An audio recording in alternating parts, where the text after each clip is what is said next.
안녕하세요. 저는 서울에 살고 있는 이혼녀입니다. 가끔 이곳에 들러 사연을 듣곤 했는데 제가 이렇게 사연을 보내게 될 줄은 꿈에도 몰랐네요. 사연을 듣다 보면 시댁 식구와 있었던 일들이 꽤나 자주 올라오더라고요. 저도 이번엔 시댁에 배신을 당한 적이 있어서 그 사건에 대해 사연을 보내보면 어떨까 싶어서 이렇게 익명으로 용기를 내어 쓰게 되었습니다. 저는 남편을 만난 뒤부터 온전히 저를 위해 살았던 적이 없었던 것 같아요. 저에게 있어서 늘 남편이 1순위이며 제 인생보다는 남편 인생을 지켜주려고 노력했었어요. 하지만 그건 정말 바보 같은 행동이었다는 걸 최근에서야 알게 되었어요. 자신의 인생만큼 중요한 건 없는데 저는 무엇을 위해 남편의 인생을 먼저 생각했을까요?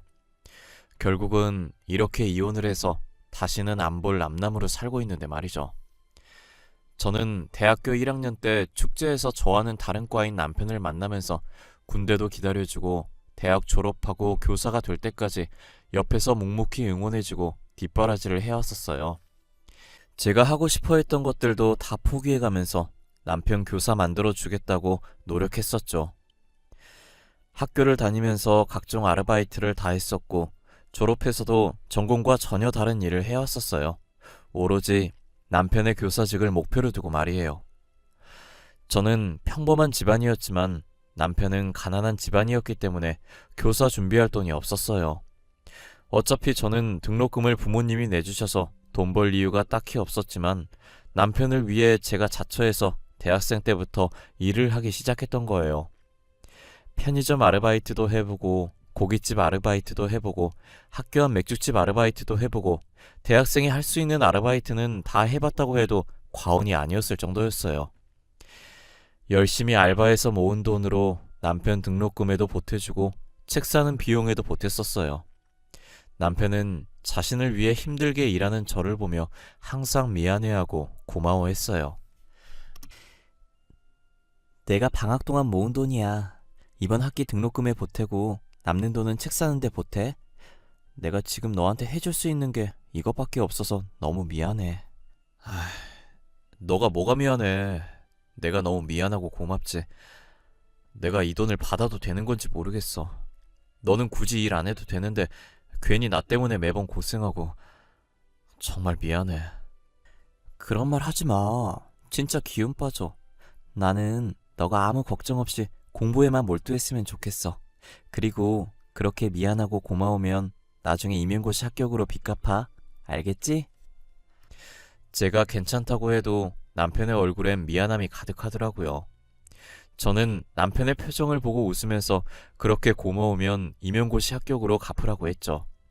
남편은 옅은 미소를 띄우고는 고맙다고 나중에 빚 다 갚겠다고 저를 꽉 안아주더라고요. 가만히 남편 등만 쓰다듬으면서 아무 생각하지 말고 공부만 열심히 했어요. 주변에선 결혼할 사이도 아니면서 굳이 왜 고생하면서까지 뒷바라지를 하냐고 하더라고요. 남편이 공부는 정말 잘하는데 돈 없는 집안 때문에 꿈을 포기하기엔 너무 안타깝다고 했어요. 결혼을 할지 안 할지는 모르지만 지금은 사랑하는 사람이니 최선을 다해 도와주고 싶다고 했죠. 당시 친구들은 저를 한심하다고 했지만 저는 언젠간 제 노력이 빛을 볼 날이 올 거라고 생각했어요. 저는 사장님들이랑 친해져서 졸업 후에도 하고 있던 아르바이트들을 계속했어요. 그 돈으로 혼자 조용히 공부할 수 있게 남편 고시텔도 잡아주고 그 외 필요한 것들도 사다 줬어요. 남편도 제가 자기를 위해 노력하는 만큼 딴짓하지 않고 공부를 열심히 해줬고요. 그래도 노력은 배신하지 않는지 남편은 임용고시 합격했고 그토록 바라던 교사가 될 수 있었어요. 운이 좋게 앞으로 출근할 학교도 남편 집과 가까운 곳으로 발령이 났더라고요. 저는 교사된 기념으로 남편에게 서프라이즈 파티를 준비했어요. 남편은 제가 준비한 이벤트에 고맙다고 저를 껴안더니 어린아이처럼 울기 시작하더라고요. 우리 이제 고생 끝났어. 다 끝난 거야. 그동안 너무 고생 많았어. 나 너 없었으면 교사는 꿈도 못 꿨을 거야. 너무 고마워. 고맙다는 말밖에 할 수가 없어. 아니야, 고맙긴 뭘. 교사가 된 걸 진심으로 축하해. 아이들한테 배울 점 많은 선생님이 되어줘. 나는 너가 해낼 줄 알았어. 너무 장해. 너도 나만큼이나 고생 많았어. 내가 이거 줄 날만 기다리면서 항상 5단에 넣고 다녔어. 임용고시 합격하면 주려고 했는데 오늘 드디어 이걸 너한테 줄 수 있게 됐네. 손 내밀어봐. 이게 뭐야? 반지? 공부하느라 밖에 나갈 틈 없었을 텐데 이런 건 또 언제 샀어? 반지가 생각보다 많이 비싸더라고. 지금은 내 형편이 좋지 못해서 비싼 건 못 해주지만 이제 돈 버니까 앞으로 돈 모아서 더 비싼 반지 손에 끼워줄게. 그러니까 나랑 결혼해줄래? 그러자. 나는 좋아. 진짜 매일 품고 다녔던 거야? 아, 반지 너무 이뻐. 나한텐 이 반지가 세상에서 제일 이쁘고 제일 값비싼 반지야. 너무 고마워. 남편은 제게 갑작스러운 프로포즈를 했고 저는 남편의 프로포즈를 받아주었어요. 이제 저와 남편 둘 다 고생은 끝이라고 행복한 일만 남았다고 생각했어요. 하지만 저희만 좋다고 해서 결혼을 할 수 있는 게 아니었어요. 프로포즈를 받고 정식으로 결혼 허락받기 위해 남편 집에 갔었는데 시어머니께서는 아르바이트 신분으로 있는 저를 못마땅히 여기셨죠. 아니, 너는 교사 된 지 며칠이나 됐다고 벌써부터 결혼할 여자를 데려오는 거니? 그것도 올바른 직장 없이 아르바이트나 하고 있는 여자를 말이야. 눈이 이렇게 낮아서야 뭐... 어머니, 말 함부로 하지 마세요. 이 사람 없었으면 저 교사 못 됐어요. 저 교사 만들어준 건 다 이 사람입니다. 그리고 그동안 어머니께서 해주신 게 뭐가 있어요? 이게? 이제 좀 컸다고 애미한테 눈을 부릅뜨고 얘기하네? 그렇게 좋으면 둘이서 알아서 결혼해. 네 인생이니 말리진 않으마. 안 그래도 그럴 생각이에요. 저희도 어머니한테 손 벌릴 생각 하나도 없어요. 그냥 허락만 받으러 온 거죠. 그럼 허락한 줄 알고 나가볼게요. 남편은 제 손목을 잡고 일어났고 시어머니는 떠나는 저희 뒤통수에 대고 싸가지 없다고 자식 키워봤자 다 소용없다면서 혼자서 궁시렁거리셨어요. 이렇게 나와도 되는 거냐고 물어봤지만 남편은 상관없다고 하더라고요. 어차피 자기가 누구랑 결혼하든 상관 안 할 거라고 하면서요. 편치 않은 마음으로 저희 부모님께 인사드리러 갔고 저희 부모님은 시어머니와 달리 제가 좋으면 된 거라고 남편과의 결혼을 흔쾌히 허락해 주셨어요. 저희는 모아둔 돈이 없었기 때문에 결혼식 없이 혼인신고만 먼저 하고 저희 부모님 도움으로 자가는 아니지만 전셋집을 구해 신혼집으로 꾸미며 살았어요. 저는 그날 남편이 그러고 나와서 시어머니와 다시는 마주칠 일이 없을 줄 알았어요. 하지만 저희 집을 어떻게 아셨는지 찾아오셔서는 배고프다고 저보고 밥을 차리라고 하더라고요. 어찌됐든 남편을 낳아주신 분이고 제 시어머니이기도 하니 밥을 준비했어요. 예, 너는 요리할 줄 모르니? 간이 하나도 안 되어 있잖아. 이런 걸 우리 아들한테 먹이는 거야? 변변한 직장이 없으면 집안일이라도 잘해야 할 거 아니야? 저희 둘 다 싱겁게 먹어서 일부러 간을 약하게 한 거예요. 입맛에 안 맞으면 제가 다시 간해서 드릴게요. 이리 주세요. 됐어. 그냥 먹지 뭐. 너 교사 남편이랑 사는 거 쉬운 거 아니다. 그러니까 잘해. 아르바이트나 하는 네가 우리 아들 만난 건 아주 봉 잡은 거지. 안 그러니? 어머님, 저도 남편 교사 만드느라 고생 많이 했어요. 저도 날로 먹은 거 아니에요. 이 못 배워먹은 게 시애미한테 따박따박. 야, 다 우리 아들이 잘나서 교사 된 거야. 우리 아들 머리 좋아서 교사 된 거라고. 이게 어디서 기어오르려고 해? 입 아프게 말해봤자 시어머니랑은 말이 안 통할 것 같아서 대충 네네 하면서 대답만 해줬어요. 시어머니는 계속 저희 집에 찾아와서 이런 식으로 밥 내놓으라 하고 제 속을 뒤집어 놓고 가셨죠. 저는 뒤늦게라도 하고 싶은 공부를 하려고 남편과 의논해서 일을 쉬고 있었어요. 하지만 시어머니께서는 이미 그 나이면 늦었는데 해서 뭐하냐면서 아까운 시간만 버리는 거라고 차라리 그 시간에 일해서 돈이나 벌려며 딴지를 걸면서 공부를 못하게 하더라고요. 결국 저는 시어머니 잔소리 듣는 게 싫어서 다시 아르바이트를 시작했고 사무직으로 취업하기 위해 틈틈이 시간 날 때마다 자격증 공부를 했어요. 그렇게 반년 뒤 필요한 자격증들을 다 따서 겨우겨우 중소기업에 들어갈 수 있었어요. 중소기업에 경력이 없어서 남들보다는 월급은 많이 적었지만 아무래도 사무직이다 보니 하루 종일 앉아서 일하니까 음식점 아르바이트 할 때보다 몸이 훨씬 편했어요. 이래서 다들 회사에 들어가려고 난리구나 라는 생각을 했죠. 저는 빨리 진급해서 월급이 올랐으면 하는 바람에 선배한테 많이 배우려고 하고 남들이 하기 싫어하는 일도 맡아서 하고 회사를 정말 열심히 다녔어요. 그렇게 빠르게 회사에 적응을 해나갔고 남편도 학교에서 열심히 일하면서 저희는 여느 맞벌이 부부들처럼 안정적인 생활을 하기 시작했어요. 하지만 제가 다니는 회사가 정말 작은 회사다 보니 진급을 해도 월급이 적더라고요. 그래서 경력을 쌓아서 조금 큰 회사에 들어가야겠다는 목표를 새롭게 잡았어요. 저희는 집을 자가로 사기 전까지 아이도 만들지 않기로 합의했었어요. 하루라도 빨리 저희 명의로 된 집을 가지기 위해 휴지 한 칸도 아껴 썼어요. 하지만 어느 순간부터 남편이 집에 늦게 들어오기 시작하더라고요.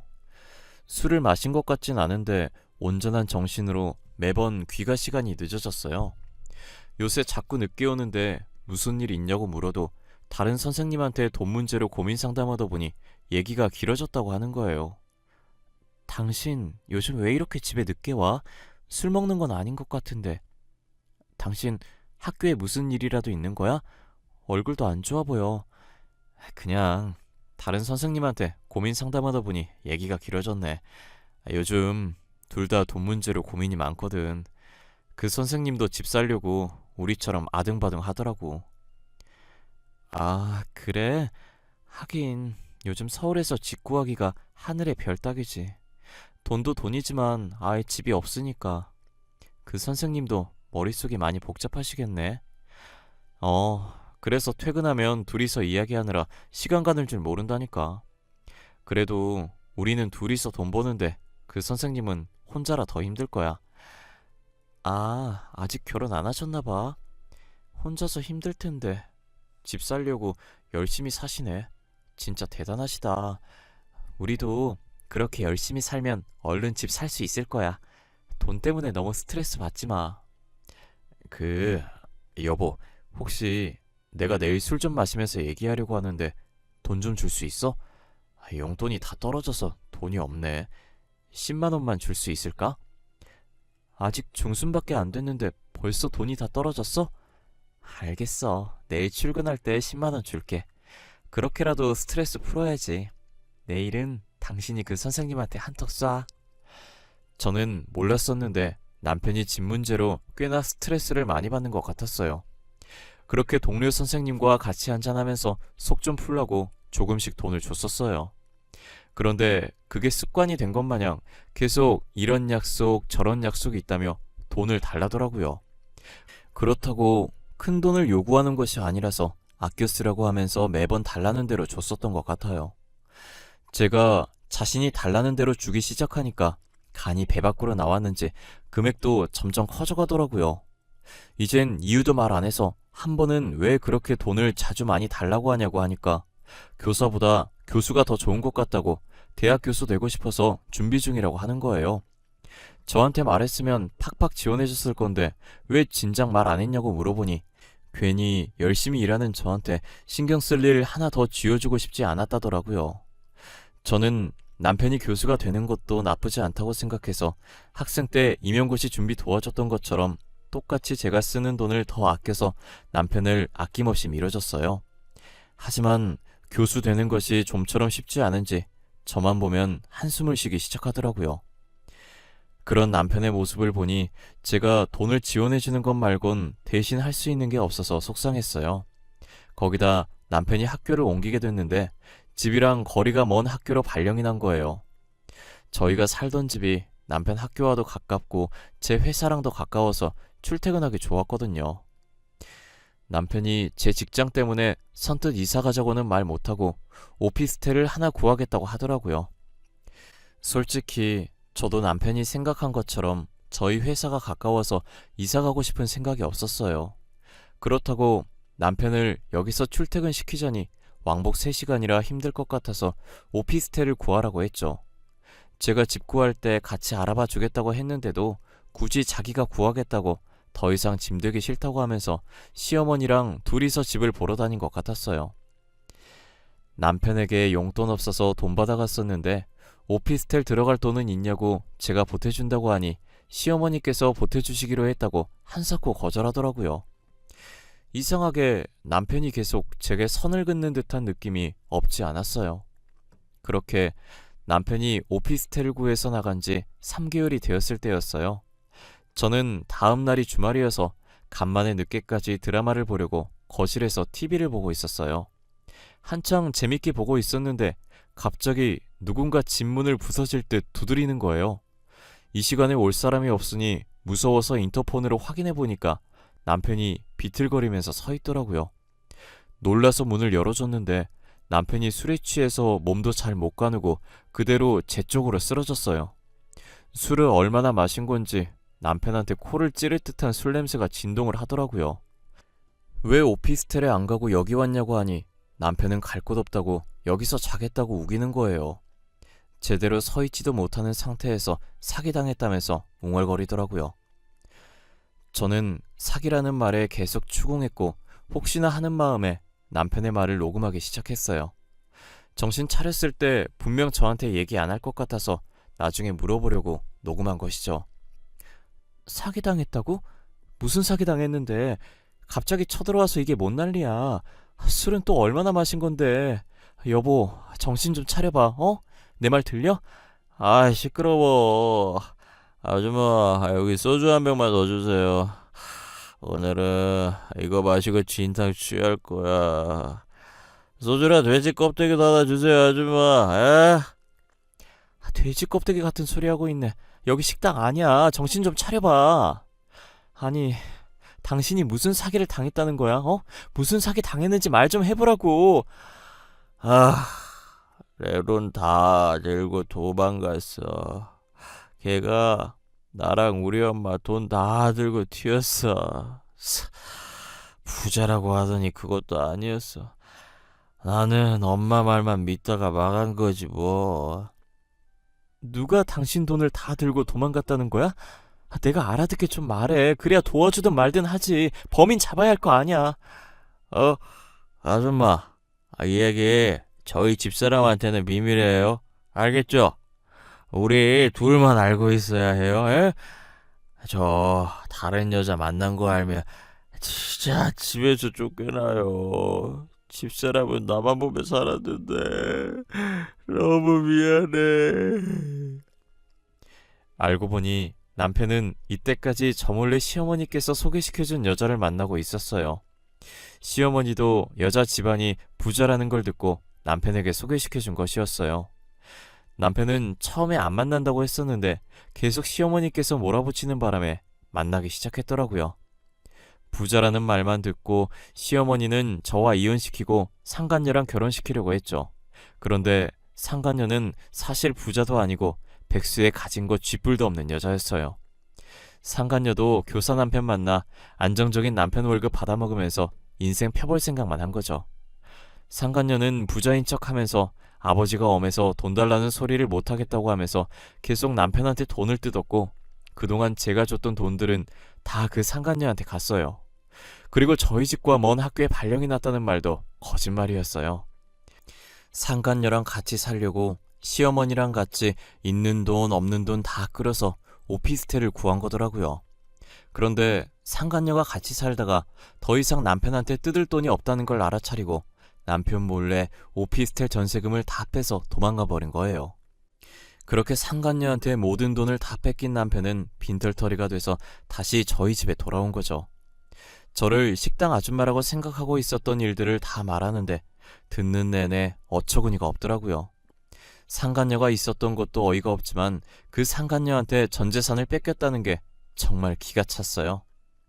제가 학생 때부터 그동안 어떤 고생을 해가면서 남편을 교사로 만들어 왔는데 한순간에 제가 쌓은 성들이 무너지는 기분이었어요.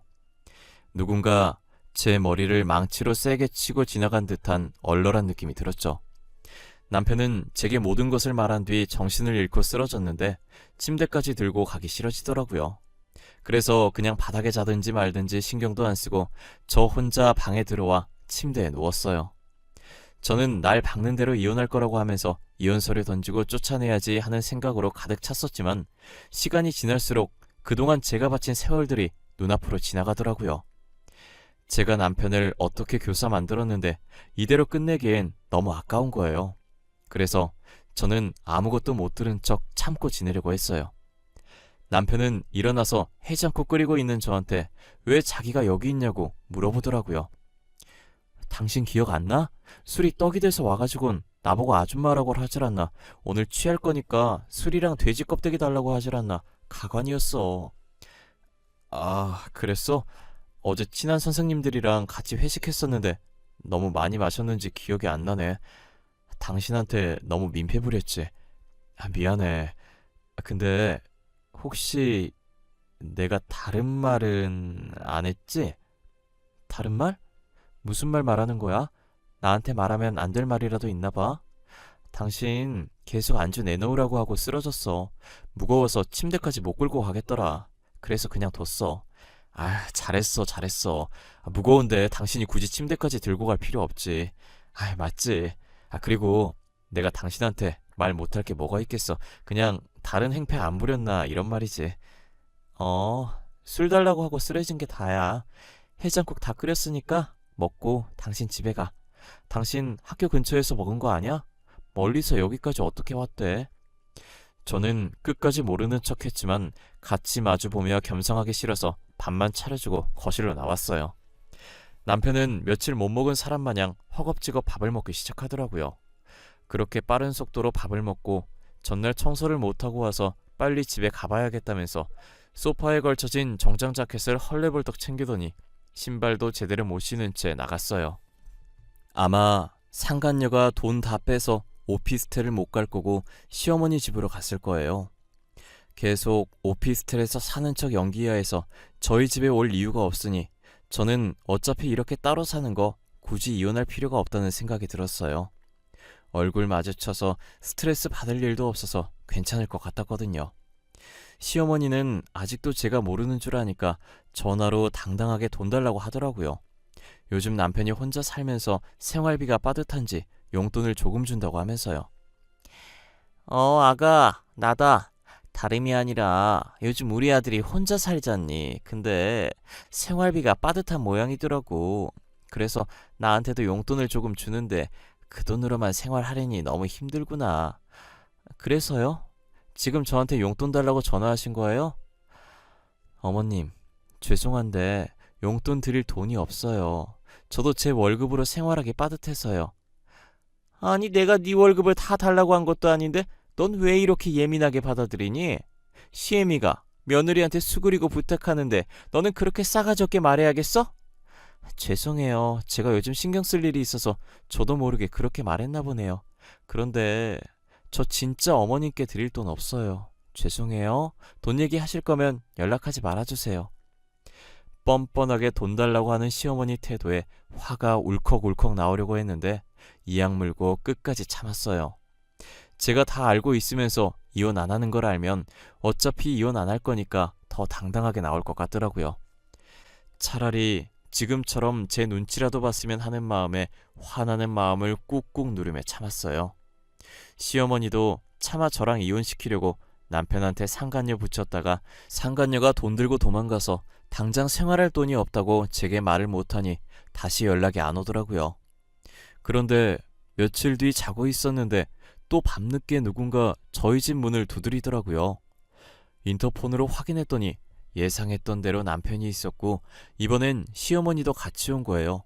문 안 열어주고 싶었는데 시끄럽게 해서 혹시나 옆집 사람한테 피해갈까봐 할 수 없이 문을 열어줬어요. 문이 열리자 우당탕거리며 두 사람이 집 안으로 들어오더라고요. 둘 다 술 먹고 제정신이 아닌 상태에서 거실 한가운데에 주저앉더니 시어머니는 울기 시작하는데 급기야 땅까지 치면서 울더라고요.